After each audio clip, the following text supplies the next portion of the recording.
प्यारे बच्चों, शुभ दिन।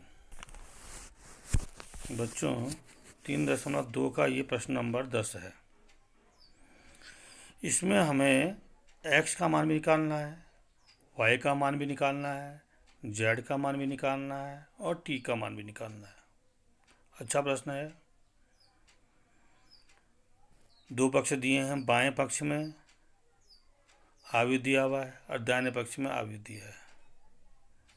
आइए सरल करते हैं। अच्छा प्रश्न है कि प्रदत्त समीकरण को x, y, z और t के लिए हमें हल करना है। प्रश्न है 2 गुणा गया आयु x z पहली पंक्ति, y t दूसरी पंक्ति, धन 3 गुणा गया आयु 1 ऋण 1 पहली पंक्ति, 0 2 दूसरी पंक्ति, बराबर LHS में हमारे पास ये अवयव थे, ये अवयव था।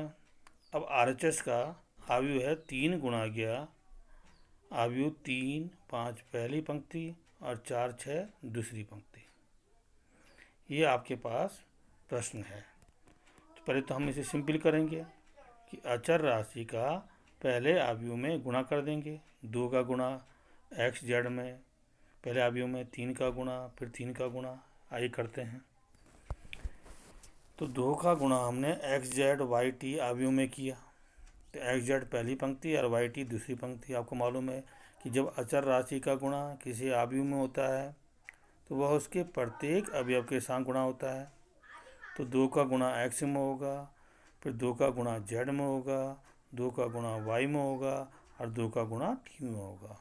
तो इस प्रकार जो हमारे पास नया अवयव आएगा वो होगा 2x 2z पहली पंक्ति, 2y 2t दूसरी पंक्ति। अब हमने 3 का गुणा अवयव में करना है, धन चिन्ह लगाया। 3 का गुणा दूसरे अवयव के प्रत्येक अवयव के साथ होगा, a11 के साथ, a12 के साथ, a21 के साथ, a22 के साथ होगा। तो 3 गुणा गया 1 किया a11 में, तो ये 3 आया। 3 गुणा गया ऋण 1 किया, ऋण 3 आया। 3 गुणा गया 0 किया, ये 0 आया। 3 गुणा गया 2 किया, 6 आया। तो इस प्रकार हमारे पास जो नया अवयव आया वो आया 3 ऋण 3 पहली पंक्ति, 0 और 6 दूसरी पंक्ति, बराबर RHS में जो हमारे पास अवयव आया 3 का गुणा a11 में, a12 में, a21 में और a22 में करेंगे। तो 3 गुणा गया 3 किया 9 आया।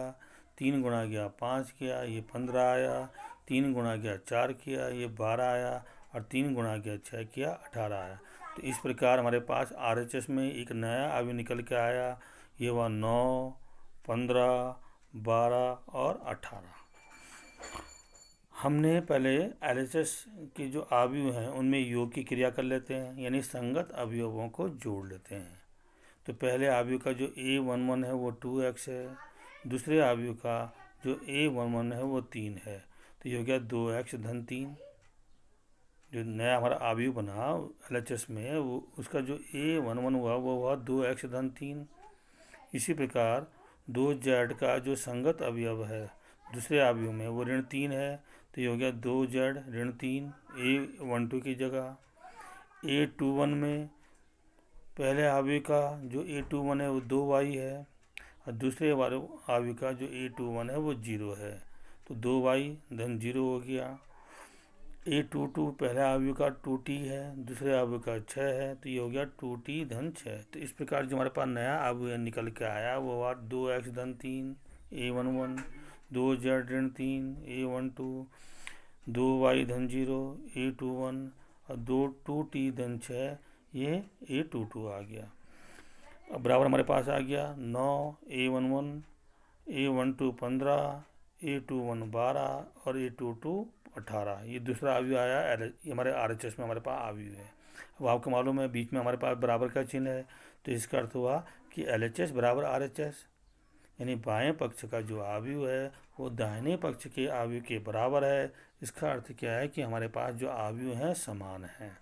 समान का अर्थ क्या हुआ कि LHS तथा RHS के जो अवयव हैं तो हम इनके संगत अवयवों की तुलना करेंगे तो संगत अवयवों के मान बराबर होना चाहिए। क्यों होना चाहिए? क्योंकि अवयव में बराबर है। तो 2x धन 3 a11 की जगह में है किस में, LHS में, और RHS में इसी जगह पर क्या है 9 है, तो दोनों बराबर हमारे हो जाएंगे। तो जाएगा 2x धन 3 बराबर 9, समीकरण 1 मान लीजिए।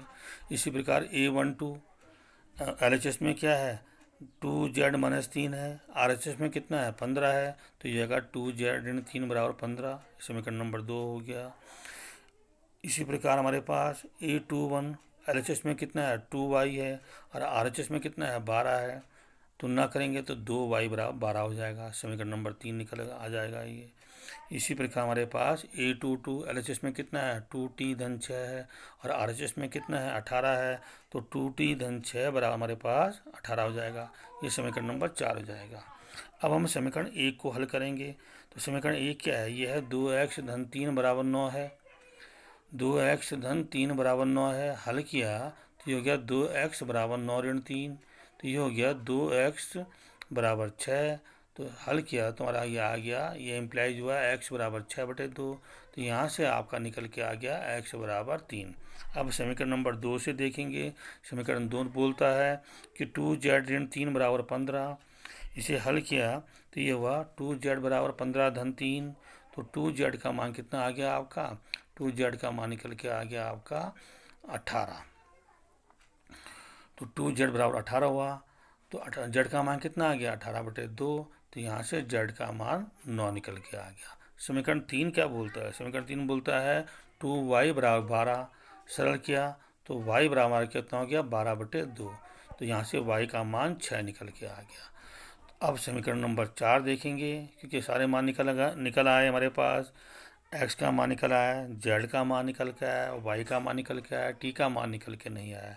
तो समीकरण 4 में हमारे पास जो समीकरण है वो है 2t धन 6 बराबर 18, सरल किया तो ये हो गया 2t बराबर 18 ऋण 6, और सरल किया तो ये हो गया 2t बराबर 12, यहाँ से निकल के आया t बराबर 12/2, तो t बराबर आपका 6 निकल के आ गया।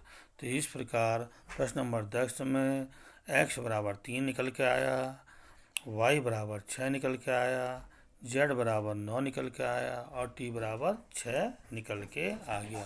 तो बच्चों इस क्लिप में इतना ही। ओके बच्चों।